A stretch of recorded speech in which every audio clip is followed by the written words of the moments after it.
this Paul Lambert? It is. Oh, hello. I'm writing an important paper, and I heard you were a member of this club called Skull and Bones. I'm not. I don't have a comment on that. Our membership is private. The membership is private, and I really can't tell you whether I am or I'm not. Are you serious? Yeah. Oh. But maybe you can tell me, how do you get into Skull and Bones then? I can't talk about it. Or how did it all start? I can't tell you. Okay. Is there anything you can tell me? No. Okay. I don't mean to be unfriendly, but that's our policy. It's policy of the organization, and so I really, I'm not at liberty to violate it. Het geheime genootschap Skull and Bones werd in 1832 aan de befaamde Yale Universiteit opgericht. In een tempel op de campus, The Tomb, worden nog ieder jaar 15 nieuwe, zorgvuldig geselecteerde leden geïnitieerd. Well, my interest in this whole question of Skull and Bones came about through a student of mine, a fellow named John Lawrence, a bright student, and he had some ideas, and so I pushed him further to do serious research. And he and I both came to the conclusion very soon that much of the information is not very substantial. Secret societies don't leave a lot of paper trails behind them, that's for sure. Somebody sent me a package, and it was the membership list of Skull and Bones. I'd never heard of Skull and Bones before. And I let the package sit for maybe 2 years. This happened about, possibly in the late 70s, about 1980. The package arrived, I let it sit because it had no interest to me. And then one day I probably had nothing better to do, so I started thumbing through the list, and I thought, well, my goodness, this is the establishment. Name after name after name, you know, Bush, Bundy, Mallon, Harriman, all these names were coming out at me. It's called the Skull and Bones Society, and members, such as this alumnus we found lurking near the tomb, don't like chatting about their society. Nobody's going to talk with you. This is a private club. A private club with a long and mysterious history dating back to 1832. It meets inside a building called the Tomb. Past members have ranged from President Taft to Secretary of War Stimson. And the more current membership list, obtained by American Journal, reads like who's who. Is it a Bonesman secret? It includes politicians such as Senators John Chafee of Rhode Island and John Kerry of Massachusetts. Then there's Victor Ashe, the mayor of Knoxville, Tennessee, and columnist Bill Buckland, along with top businessmen and federal judges. So there's nothing to the secrecy except the secrecy. Right. One of the things that happens in consequence of our unwillingness to discuss in detail what it's about. That anybody can make up a story and we won't even discuss it. And that, you know, being in the research business, that kind of gets you interested. And I started to piece it together. And I'd heard rumors, you know, as everybody else has, about power structures and establishments within countries. And it was the meshing of these people who had sworn an oath to each other, were very powerful, and limited to possibly 20 or 30 families of the old Eastern European establishment. That intrigued me, and then bit by bit I began to put the story of the book together, and probably it took me probably 3 to 4 years. These people that join organizations such as Bones or the Masons actually leave their family relations that they had when they were children and prolong that intimate family relationship with their brothers from the lodge. And they swear to take care of each other's interests, and they do it. And when that in the normal conduct of life is probably okay, but when one of them becomes president of the United States, it's time to ask questions. What have you sworn to do for your brothers? And what interests are you pushing that are really on their agenda and not on the agenda of the American people? Are there any famous members or well-known members? George Bush. The George Bush? Yeah. But that kind of focus is not a great interest to the members. How do you mean? Because we're much more interested in the personal issues than external achievement. The best-known bonesman is ex-President George Bush, who, according to tradition, is supposed to avoid admitting he's a member, even when the question comes in the Oval Office. Mr. President, are you a member of Skull and Bones? Okay, you ever met Bush or? Oh yes, he was a couple of years behind me, but I have met him. What we have here is a private network acting really in violation of the United States Constitution, infesting the White House, the National Security Council, the State Department, the Pentagon, the CIA, and other government institutions. And they've been carrying out a policy which was not the policy of the President or the Congress, not a policy that was approved by the voters. They are still the representatives of a long tradition, a 1,000 years tradition, from the Knights Templar through the Illuminati, through the Masons, through the Puritan families, and all of those families that went to Yale, founded Yale, and have used Yale to become powerful. Are they done? No. There's all that tradition, and it has to be protected, and it has great wealth to protect. And how do they protect it? They'll find new means.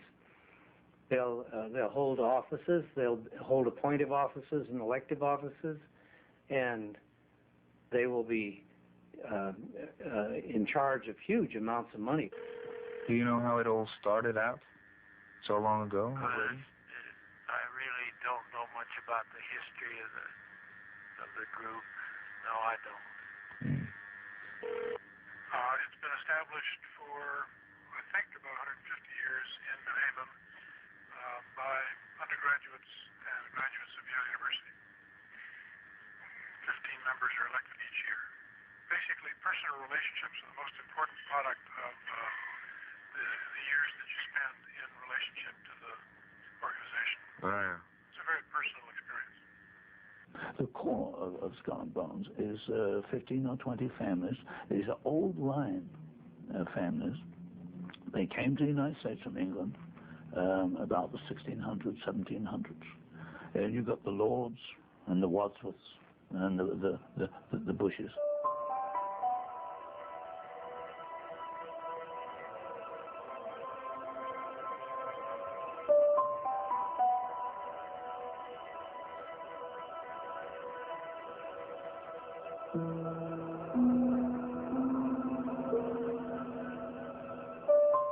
Some examples are, again, the families that made their fortune in the opium trade. And you got to remember the opium trade meant going from India, which was under British domination, to China, where the British were attempting to open up an opium market and indeed fought wars to do that. So these are the families whose family fortunes go back precisely to that kind of trade. Then you've got a newer element which arose in the 1870s, the money element, like the Harrimans, which his father was E.H. Harriman, the railroad magnate.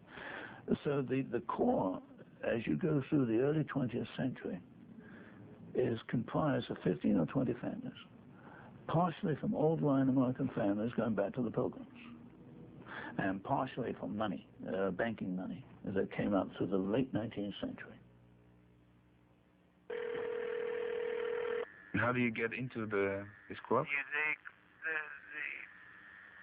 ones that were there before choose you. And what goes on during initiation? Nothing very extraordinary, but it's held very closely. You cannot ask to join Skull and Bones. You can't apply. What happens, as I've pieced it together, is that you are watched. See, this is a senior society, so you're 2 years at Yale before you're invited to join, if you're going to be invited. There's only 15 members each year, and you're being watched, and you're being catalogued, and you're being assessed. You know, is he a good team player? Is he a good sportsman? This kind of thing. And then the previous year, members of PIVSA decide who is going to be tapped, the 15 new members, and then a representative of that, the last year's cell goes out and they ask, do you want to be tapped, or do you want to be joined or not? Al sinds de oprichting van Skull and Bones geldt Tap Day als een belangrijk evenement op Yale. And the emissaries of the various secret societies would come up behind them, tap them on the shoulder, and say something like, "Skull and Bones, do you accept?" And generally, of course, they did accept. And then, as the people were tapped, they then left the courtyard and proceeded to the vault-like or mausoleum-like headquarters of these secret societies. That, I think, since has been abolished or moved indoors or somehow is no longer so easy to observe as it might have been, say, 50 or 100 years ago. Initiation ceremony. They have the initiation ceremony. Somebody gets dumped naked in a bath of mud. Well, to me that seems juvenile. And what concerns me is these are the men in which the fortunes and the life of the world depend. This is the part that worries me. I mean, whether you want to go around and do that is your business. You know, you can stay in mud all day long, as far as I'm concerned, and baths of mud. But don't take this man and put him in control of world policy, which can bring about war and famine and heaven knows what else. This is what worries me. Part of the problem is the source of information. We have very little about Bones from the tomb itself, and most comes indirectly, such as an article written by a student that went to Yale and actually lived in the Jonathan Edwards dorm, and he had this to say. It was part of the Jonathan Edwards folklore that on the April evening following tap night at Bones, if one could climb to the tower of Weir Hall, the odd castle that overlooks the Bones courtyard, one could hear strange cries and moans coming from the bowels of the tomb as the 15 newly tapped members were put through what sounded like a harrowing ordeal. Returning alone to my room late at night, I would always cross the street rather than walk the sidewalk that passed right in front of Bones. Even at that safe distance, something about it made my skin crawl.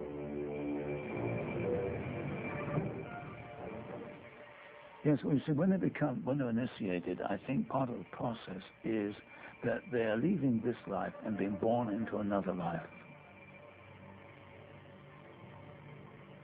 The good and evil is part of this duality process. So what really they do is they take a world in which man essentially tries to be good,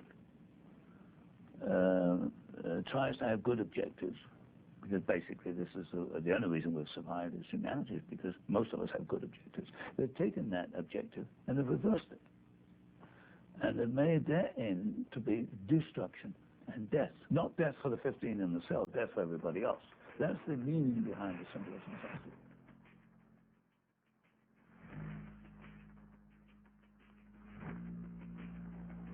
They seem to stand for the exact opposite reversal, which is satanic.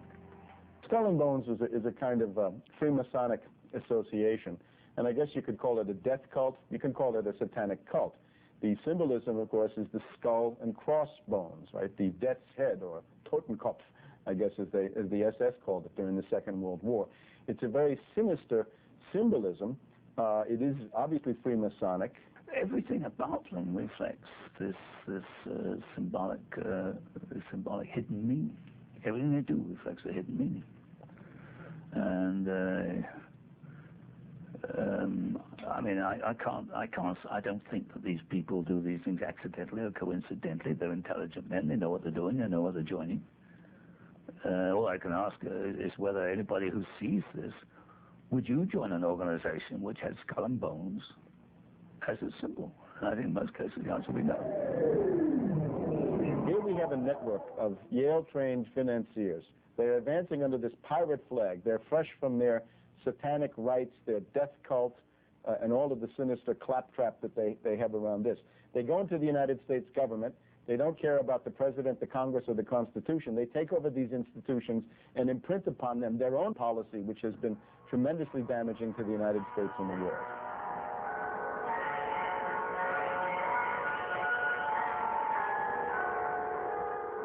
I don't know of any member of Skull and Bones who's made any great contribution to literature, to art, to sociology, to anything we might do to help the world progress and be happier.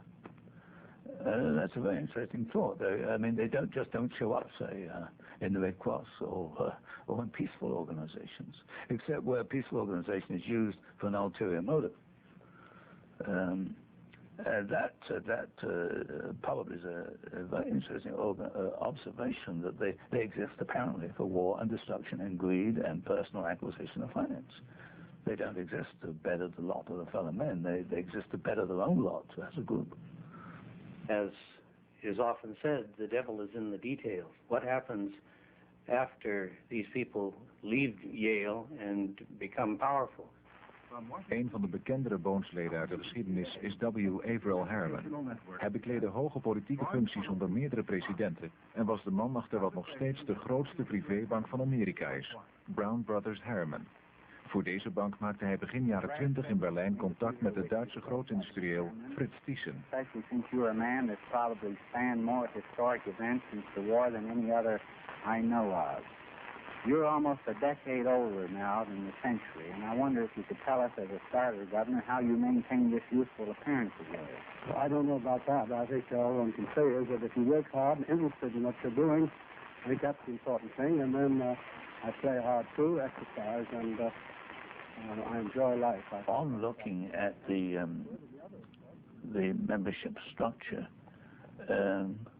one can identify a core made up of a number, as I say, 15 or 20 families, and it appears that at one time the Harrimans were the center of this core. Well, we know history does have evidence to show that Harriman gave, through Harriman, money was made available to Hitler in his early years, in the early 1930s. And one can ask, how does that relate? What would be the reason that Harriman would be interested in that? The Union Banking Corporation was established formally in 1924 as a unit in the Manhattan offices of W.A. Harriman and Company, interlocking with the Thyssen-owned Bank voor Handel en Schipvaart in the Netherlands.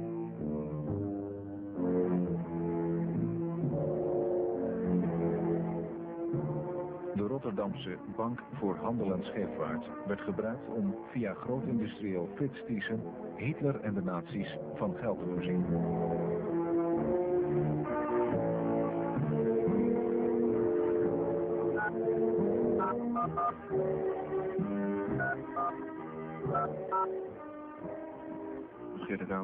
Mr. Aldous. Yes. Yes, this is Anton Chaitkin calling from Washington. Yes. Yes, and they've told me your name and your. We're looking at the position over there. The link between August Thyssen Bank in Germany and Union Bank, and so Skull and Bones in the United States. Okay, the Union Banking Corporation was in New York, controlled by BHS. BHS was in Holland and Rotterdam, and these were Dutch and German Nazis. It was a Nazi outlet. And that was a subsidiary of the August Thyssen von Haidt Bank in Germany. That's the channel, the conduit which we're looking. Nou, de Bank voor Handel en Scheepvaart, die is mij wel bekend. Ik heb ook verschillende stukken ervan gelezen en gezien, maar hij staat beslist niet bekend als een bank waar ontzettend veel dingen zijn gebeurd die het daglicht niet konden verdragen. Then how do we know that this was a transfer mechanism? Well, one is that we know that August Thyssen financed Hitler, or was part of the financing for Hitler. This comes from several sources. And he said he did it through BHS. We know that much. It's more difficult to make the link between BHS in Holland and the Union Banking in the United States. Het is gewoon een vaststelling van de connecties liggen daar met die en dat is het dan. Maar verder schurkenstreken, om het zo maar eens te noemen, van die bank, die zijn voor zover ik weet, zijn ze niet bekend. We do have the conduit, we can prove that. We have the intention, and the purpose seems to me to be quite similar between the two groups. And we know that Tyson at one end was financing Hitler and said he did it through BHS, which is halfway down the conduit line. Well, there's that gap between BHS and New York that we can't fill in with transfer slips. Yeah, I was reading in Anthony Sutton's books where he discussed the question of the Union Banking Corporation as a Nazi front, and I took that lead to make an inquiry into the United States Justice Department as to what happened to the bank. And turns out from old-timers in the American Justice Department who were willing to talk that the U.S. government had acted against the Thyssen-Busch-Harriman Bank and many other enterprises under a certain kind of order called the vesting order, very little known today. And I went into the basement of the Library of Congress and pulled out these musty old records showing that the United States government had seized and shut down this Thyssen-Harriman Nazi banking complex.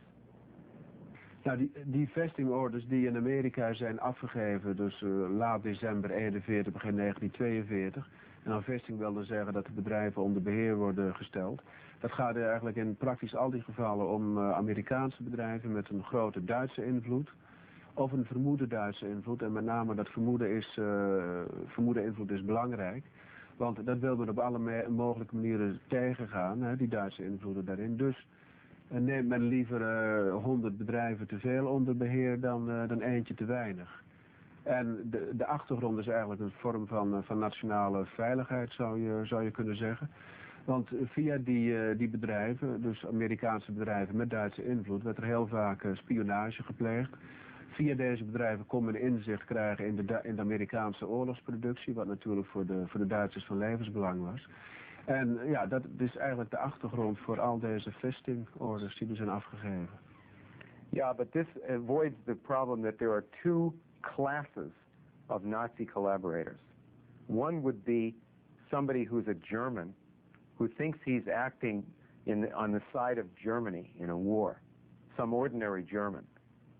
Then you have big financiers, big money people, people in politics and in diplomacy, people in the DuPont and Rockefeller and Harriman companies, and their collaborators in the richest companies in Germany at the highest levels of German society. When the United States government took out vesting orders against the richest people in Germany and New York, that's different from the incidental picking up of some Germans who may have been in the German-American Bund. These are very important. That's why the vesting orders against Thyssen, DuPont, and Rockefeller are the most important ones done by the American authorities during the war. 42, yeah. But still the point is that I can't believe why English and American capitalists should support Hitler in 1922. That's what you started with, wasn't it? But okay, let's exchange books. Terrific. Be a good idea. Okay, thanks very much. I'll talk to you again. Okay, thank you. Bye-bye.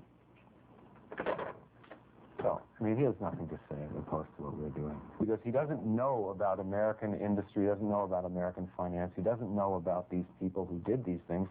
And the issue for the American government was Harriman and his relationship to Thyssen, or at least the Harriman Bank and its relationship to Thyssen. He knows nothing about that. But don't you think he should know? Yes, he should. It is amazing that he doesn't. Uit originele documenten van het in Amsterdam gevestigd Internationaal Instituut voor Sociale Geschiedenis blijkt wel degelijk de onderlinge samenhang tussen de Bank voor Handel en Scheepvaart, de August Thyssen Bank van Fritz Thyssen en Harriman's Union Banking Corporation.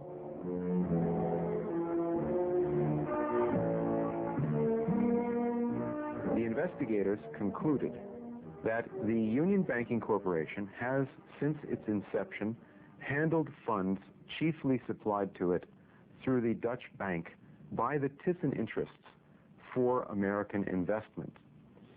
So here is Averell Harriman and Prescott Bush, the leaders of the bank in Manhattan, working with Fritz Thyssen. They, in the Skull and Bones network in the United States around Harriman, are pro-fascists, and they're working with Thyssen and others, establishing a money link to support the backers and sponsors of Adolf Hitler from at least 1924, probably 1923 onwards. I didn't know about this. There's your link, right there.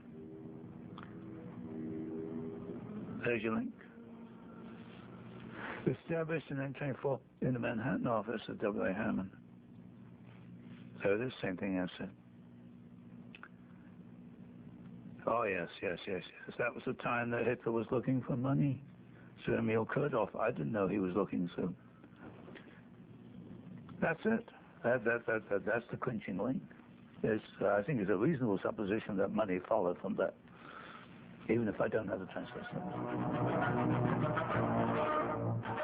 Here on the Black Sea, near the city of Yalta in the Crimea, is the meeting place of the leaders of Britain, Russia, and the United States, scene of the most successful international conference of the war. Anthony Eden, British Foreign Minister. And Winston Churchill, Prime Minister of Great Britain. Marshal Joseph Stalin, Premier of the Soviet Union. Edward Stettinius, with Averell Harriman, United States Ambassador to Russia. Averell Harriman's father was put into business running railroads with money from the royal family of England. He was their nominee. And then Averell Harriman's mother paid for the start of the American branch of the British eugenics movement. He established this, what we call today, fascist movement in America, the Eugenics Record Office, originally set up around 1909 by Averell Harriman's mother. I know. There's a New York Times article on the Eugenics Society, founded by Mrs. Averell Harriman. She financed it. And its policy was to, how can I put it, to not rid the world, that's too strong, is to discourage undesirables.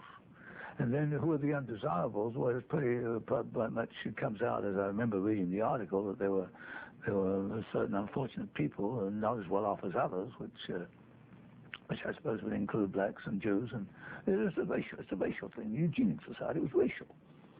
Where the Harrimans created this American branch of that movement, then it was moved as a headquarters to Yale University, where the American Eugenics Society had its headquarters. And so you've got this racial policy financed by Mrs. Harriman, the mother of the two bonesmen. Her husband was a bonesman, her two sons were bonesmen. So she gets kind of caught up in this thing. The aristocrats from England, the aristocrats from the southern United States combined to place at Yale University this kind of ultra-aristocratic club dedicated to eliminating equality in the world, dedicated to subverting our government and its original mission of man's equality, instead of their point of view, which is the racist domination of Anglo-Saxons over all other groups in the world. De film Erbkrank, een van de propaganda-instrumenten van de nazi's.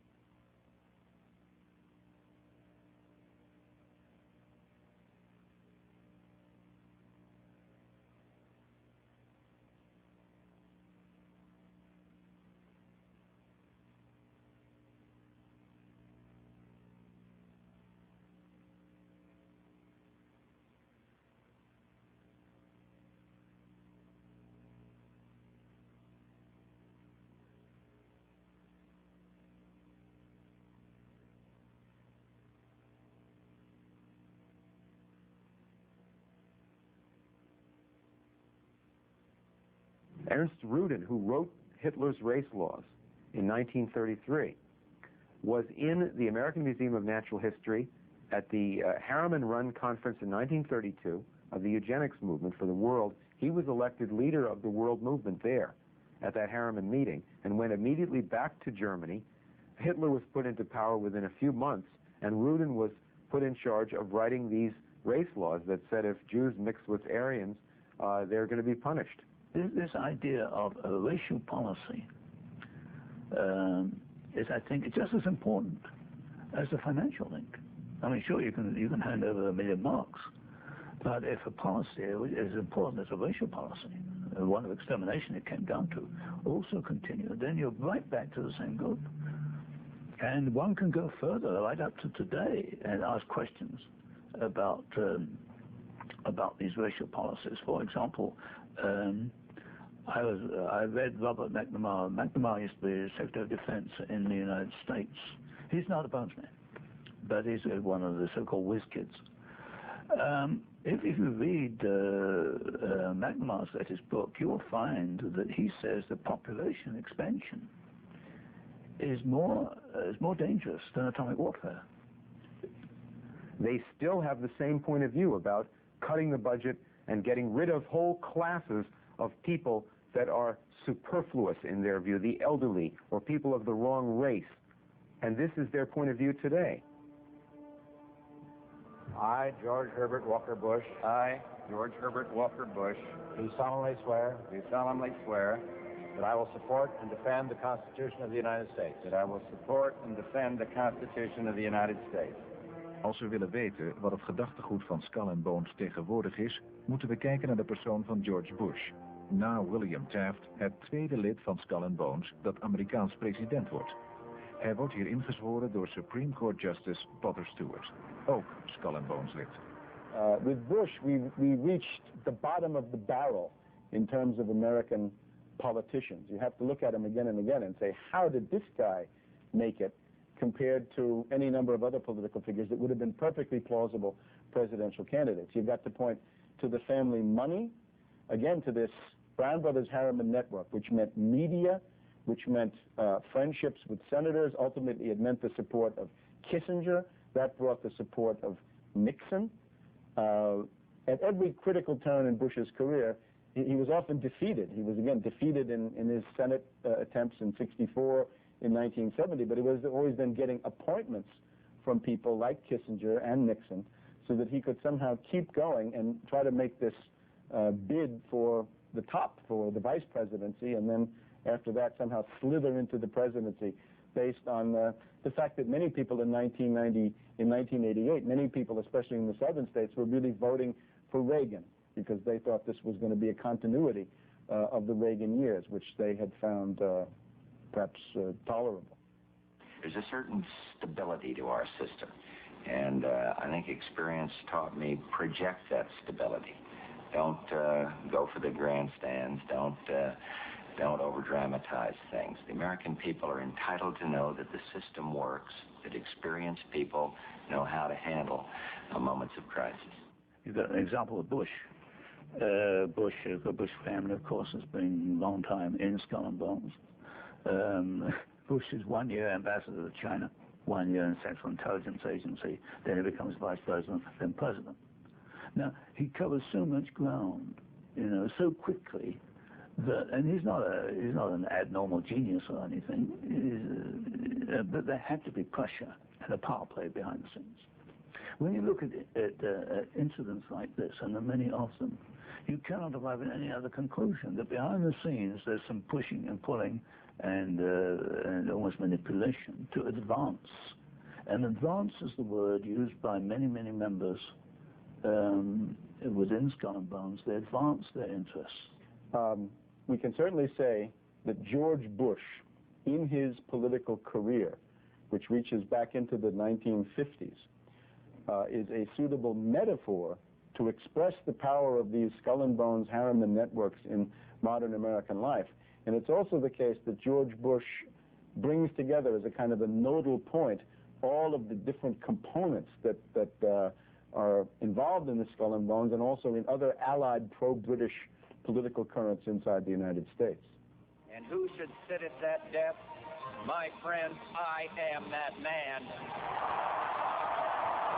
When Bush was in the Congress, he brought in what amounts to a raving racist, really indistinguishable from a Nazi eugenics or Nazi race scientist, so-called, this man Shockley, and gave him the respectability of being able to address a group of members of the United States Congress. The argument then always being, the bad genes are multiplying too fast. Everybody knew this meant blacks.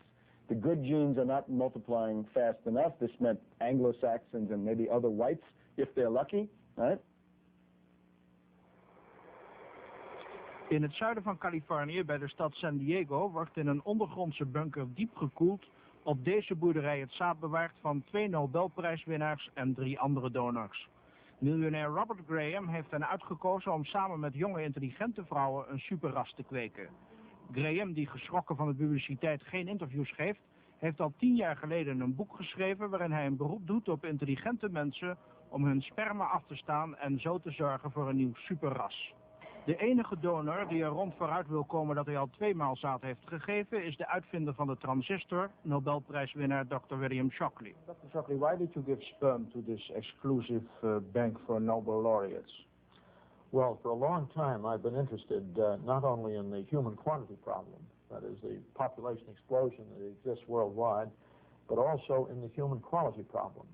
In fact, what it is doing is offering more choice and more freedom. Do you think that the white race is superior?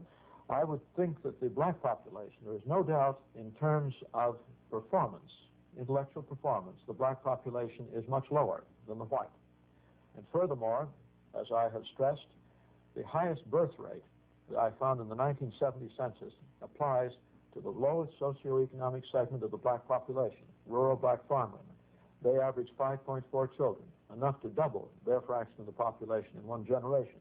But should we compare it to breeding of racehorses and dogs? The same laws apply.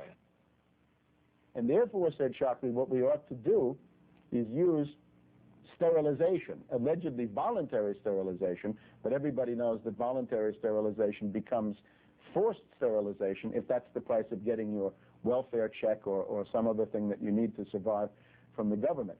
And therefore, Shockley said, if we can prevent the bad genes from multiplying faster, we'll keep the gene pool intact, because then the good genes will multiply more slowly. You see, if you really believe, as Bush does, that there's an Anglo-Saxon master race, and this is what Harriman believed, and this is one of the core beliefs, I would say, of Skull and Bones. If you believe that there's an Anglo-Saxon master race that ought to rule the world, the big problem you have is that there are so few Anglo-Saxons. They see these people as a threat to their life, and they want to get rid of them. Overpopulation means getting rid of the people at the bottom of the scale, not at the top. Opmerkelijk in dit verband was een bezoek aan Dr. Stephen Mumford, auteur van meerdere boeken over overbevolking. Boeken die de aandacht trokken van onder andere George Bush. Early in the year, maybe February or April, I met with George Bush in his office in Houston just after he left the CIA. And I had been doing research of a similar nature there in Houston, and had written a book on overpopulation as a national security threat. I presented a 2-page synopsis of that book to George Bush in his office in Houston. Bush read the 2-page synopsis, which concluded that overpopulation is the gravest threat to U.S. security, even more serious than the nuclear threat. And at that point, George Bush said to me, I agree with everything you're saying here in this synopsis, and I can assure you that people at the CIA agree with you too. Dat de CIA inderdaad bezig was met deze materie, blijkt uit dit rapport, waarvan tot voor kort maar 1 exemplaar bestond. There was only 1 copy of this, and it was kept under lock and key. It's a very interesting story. The agencies involved were the National Security Council, the Central Intelligence Agency, Department of Defense, Department of State, and the Agency for International Development. Where population size is greater than available resources, or is it expanding more rapidly than the available resources? I mean, this is the one that says why it's a security threat, or how it becomes a security.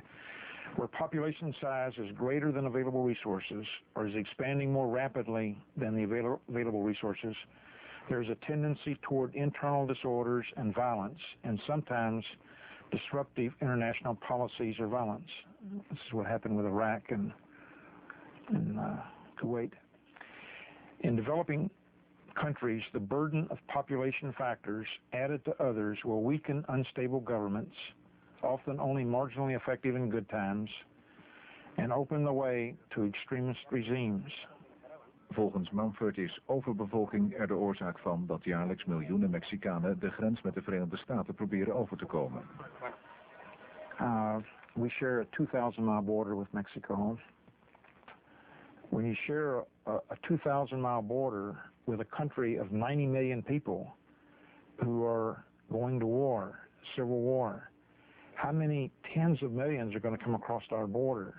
And what is this going to do to the security of Americans? I mean, here in Chapel Hill even, I mean, we're going to feel the effect in a big way.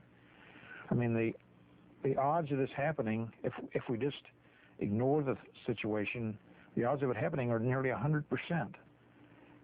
You know, half of Mexicans now eat 1,300 calories per day or less. That's the minimum requirement. So half of all Mexicans are malnourished. Well, things are only going to get worse. They're not going to get any better. And so what does this mean for U.S. security? Hell, it means everything. On an August day in 1988, an historic event took place. It didn't happen on Main Street or in any American town, but in Russia, where soldiers began destroying hundreds of nuclear missiles with the understanding that we'd destroy some of our own, the first disarmament treaty of its kind. And though most Americans were unaware of the significance of the moment, or realized it was George Bush who led the way, someday their grandchildren will. President Bush was elected, and we had hoped that he would be, would offer much more leadership in this area than President Reagan, because we knew that he had at one time strong feelings about family planning. In fact, he was one of the leaders in Congress as a congressman in this area. So yes, you can see this racial ideas which go back to Harriman and the Nazis. You can see them being continued and perpetuated today.